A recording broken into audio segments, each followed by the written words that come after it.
Basketball has always been at the forefront of the Ole Miss athletics desegregation story. With the entrance of Coolidge ball in 1970, it would be basketball that paved the way for many athletes to come in Oxford and across the great state of Mississippi. As we continue our celebration of 50 years since Mr. Ball crossed the color line, we get a chance to sit down with two basketball alums from Ole Miss and Alcorn State AD Derek Horn and Ole Miss Athletic Director Keith Carter. They'll be discussing their respective journeys and their outlook on how athletic departments are doing their part to ensure Mississippi is moving forward. Derek and Keith, thank you for spending some time here with us today. I know you guys have such a great relationship, and we felt that relationship is a perfect example of allyship and friendship. You've got differences, but you're always working together to impact the lives of many through and outside of sports. So we're going to jump right into our conversation here. It's been a polarizing year, polarizing summer, but one thing that's going to stand the test of time is that image of all the athletic directors from our state down at the state capitol protesting the Mississippi state flag, trying to get it changed. Such a monumental moment in the state of Mississippi. What was it like for the two of you? And we'll start with Derek, to be there and to be a part of such a big moment in history in the state. Well, I think it was great. Athletics has always been in the forefront of change and also the forefront of bringing the awareness to challenges, and just to see not only athletic directors, but football coaches, to see a number of people there, it just lets the state know how important athletics plays a role in this state, but also too how the state plays a big role in how it impacts not only athletics, but institutions as a whole. Yeah, I agree. I think that, man, that was a powerful day. I think there was a lot of discussion that led up to that day. And, for us to be able to go down as athletic leaders and, as Derek mentioned, not just the ADs, but coaches and, so many people showed up there and voiced their opinion and made their presence known. And, I feel like maybe it did help get it over the hump. We did help with getting those last few votes and getting that thing changed. And, I think you've already seen kind of the fruits of that day. The new flag is out there. There's kind of a new optimism from that standpoint. And, it's not just what we do here. I mean, I know our coaches would hear about that in recruiting and a lot of things, but, the economy of Mississippi, we're going to see growth. We're going to see a lot of things happen because, that barrier is no longer there. To be a small part of that was pretty cool. And that was fun to be with everyone that day.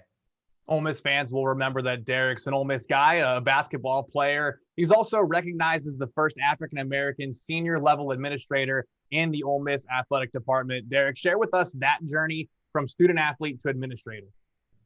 Well, I think Ole Miss has been a big part of my life and shaped my life.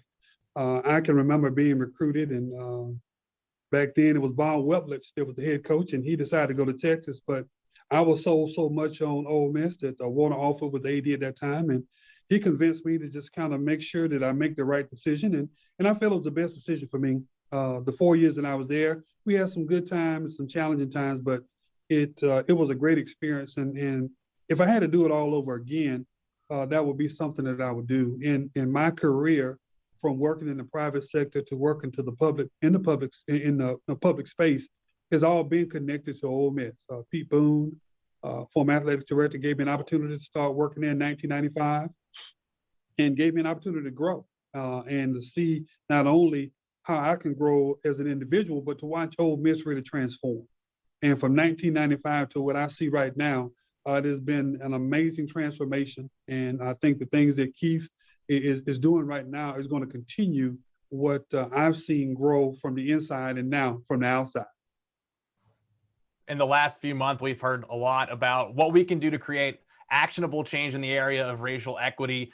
In the midst of all this conversation, you two were putting together a contract that was a landmark deal for football in our state and for the University of Mississippi. Keith, share with us what that is. I know you guys are friends, but there's going to be a little competition involved here between the two schools, and why it was so important for Ole Miss to do that. Yeah, it was kind of unique timing, really, with everything that was kind of going on in our country. And, we had already started conversations about trying to get this game on the books. And I know, we had to schedule it out a little farther than I would have liked to. I mean, I'd love to play it as soon as possible, but, to play the game makes so much sense. Ole Miss, it's long overdue for us to play an HBCU, institution. And and even more importantly, one from our state, one that has a good friend leading their department right now. And just a lot of things came together, and it made a lot of sense. So I'm excited about it. But like you said, yeah, we're gonna compete on the field. You know, we want to win. I know they want to win, but you know, I think it's something that has a lot more meaning than just the game itself, and hopefully just the start of some cool things in our state in the future. Derek, what does this scheduled game mean to Alcorn State? Well, I think it helps us because what we've been trying to do is have more of a regional footprint.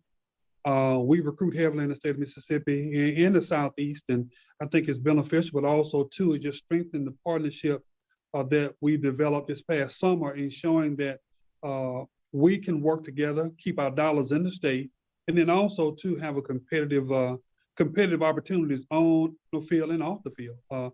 There's so many of our alums that work together, live in the same communities, and instead of going to a Texas or New Mexico or going out of state to play an opportunity like this, what better way to do it? You know, we've had an opportunity to play Southern Miss and play Mississippi State as well, but then now having an opportunity to be on the schedule with Ole Miss, I just think it helps us from a recruiting standpoint and just from a relationship building standpoint as well.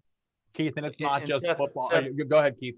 Well, if I could just add real quick, you know, I think that it just adds to our platform of Stronger Together. You know, what we're trying to do here in the state of Mississippi with all of our public institutions.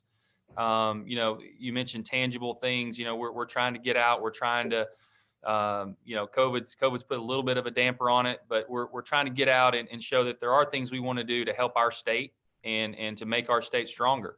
And I think by showing these collaborations and doing these type of things, it's just going to do that and make that even better. Well, I'm glad you jumped in because it's basically the next question is it's not just football. It's been the basketballs, baseball, softball, tennis. There has been a lot of effort to schedule HBCUs across campus here in our state. Is that an intentional effort?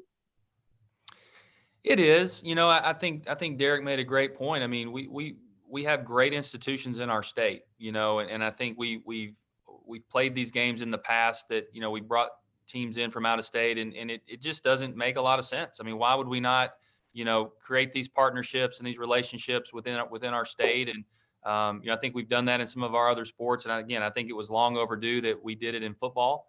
And, you know, again, I look forward to doing a lot of these in the future and make it more of a routine thing. You've both done remarkable things, amplifying contributions of African-American athletes on our campus. Derek created the Crossing the Lines initiative, complete with a celebration of first in sport. And Keith, you will be erecting a life-size statue of Coolidge Ball later this spring. Derek, why are these things so important to Ole Miss, Oxford, and the state of Mississippi? And Keith, you can follow afterward. Well, I think the thing that we need to do is continue not only with Ole Miss and Alcorn, but the state of Mississippi. We have so many great things that we have to offer. There's so many great things that we do. And I think it's better for us to be proactive in showing our successes instead of giving somebody else the opportunity to direct our narratives. As a staff member there, what I took pleasure in, everybody that we recognize as the first, I knew them personally.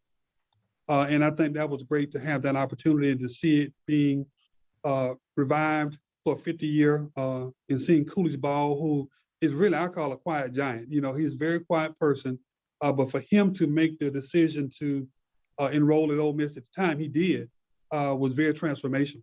So I think, and I think saying crossing the lines meant that we had an opportunity to have those experiences that could be afforded to a number of individuals that have changed their lives. And I was one of them that had that opportunity to have that experience. And I'm always going to be an advocate for the state of Mississippi, advocate for Ole Miss and Alcorn as well.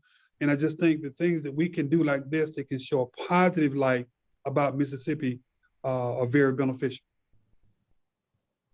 Yeah, really can't say it any better than that. You know, for us here with Coolidge, you know, I love the fact that, you know, Coolidge is an Oxford resident. You know, he's a guy that's visible. He was at the game, you know, just the other night. He comes to all the games, and you know, to be able to honor him, I think it really accomplishes two things. One, it honors and you know, gives him the credit and you know, that he deserves for the courage and all of that. You know, 50 years ago, you know, it was hard. It was a hard thing to do, and for him to make that choice and you know, break that color barrier, it's just created so many opportunities for others. And I think that's just awesome. But the second thing it does is, that statue is going to be visible, and it's going to show that, hey, we've come a long way. We've done a lot of great things, and certainly we're in a much better place today than we were 50 years ago when Coolidge first stepped on this campus. But we also have work to do. We got to continue to work hard and do things and break barriers. So happy for Coolidge, very well deserved, but look forward to doing more in the future. All right, let's do a little bit of rapid fire here at the end of this. We'll start with Derek on this question, then Keith, your favorite game as a student athlete? I had to really think hard. I'm old, so it took me a little while to think about that.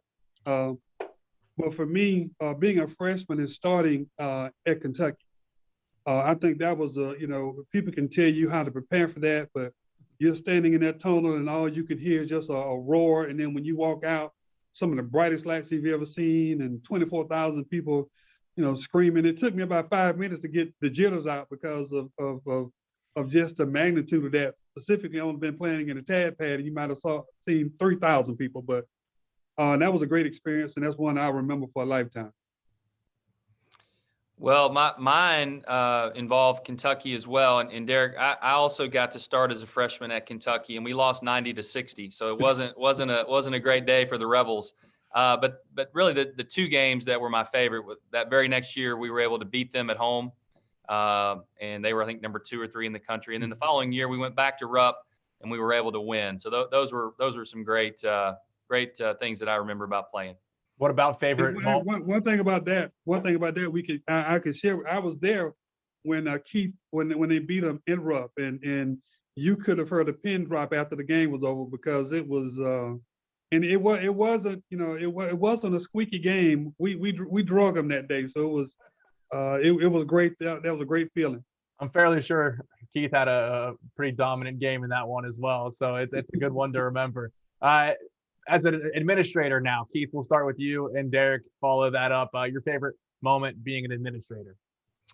It's been a very challenging first, 18 months or so here as the AD, and we've all been challenged in our industry. But I think for me, probably the best moment I've had is when late in the summer, we finally realized we were going to play sports. We were going to play. The pandemic had kind of given us every punch that it could, and I remember walking out to our soccer team and watching them practice and just the smiles on their faces when they knew they were going to have a schedule. So probably that late July, early August timeframe when we've been through so much and we knew we were going to play, and just how it made our student athletes feel. That was one of my best moments. Well, I say for me, while I've been here, particularly at Alcorn and winning our first SWAC championship in 2014, just being on the field, being in that environment and seeing where the program has come and where we're going now. And that was the first of 4 since I've been here, 6 Eastern Division championships. And I think the bigger thing that Keith and I both can agree on is watching these student athletes come in and graduate. For me, that's the biggest thing. That's why a student comes before athlete. And I enjoy seeing individuals like Keith, Mike White, a number of those student athletes, Justin Smith, just individuals that have come in, done what they needed to do, put themselves in a great opportunity to have a career and become productive citizens. So I'm celebrating about 26 years of athletic administration, and I think that's the thing that's the key for me. We can talk about games, but to see individuals come in, follow the plan, graduate, and become productive citizens, that's the greatest accomplishment I think any administrator can have. Yeah, there's no doubt about that. This is the most important question we're probably going to ask today. In a game of one-on-one today between the two of you, who wins? We'll start with Derek. Well, they're going to have to be some stipulations. The game is going to have to go to 1. I'm going to get the ball under the basket. That's the way I play it. I don't like my chances if those are the rules. Hey, Derek mentioned, he started at Ole Miss in 1995, and that was my freshman year at Ole Miss. And back then, now you go around Oxford and there's a lot of places you can play pickup and a lot of games being played. But back then, there really wasn't. You had Tad Smith, you had the Turner Center, and that was about it. And usually, if there was a pickup game being played, it was some of the Ole Miss basketball players. Derek was there; he was playing. And I remember coming across the lane a few times, getting that elbow. They probably throw you out of a game for doing that now. But Derek was rough down in the paint. So I would need some stipulations as well. I'd want to stay outside the 3-point line. Don't want to get in the paint with him because he was a heck of a player for sure. Well, we're making the football matchup happen down the line. We've got to make the one-on-one matchup happen as well. It's been a true joy getting to talk with you two today. Thank you for spending the time as we look forward to not just the future meeting on the schedule, but many more between Ole Miss and Alcorn State. Keith and Derek, thank you again. Thank you. Yeah, thank you, Seth.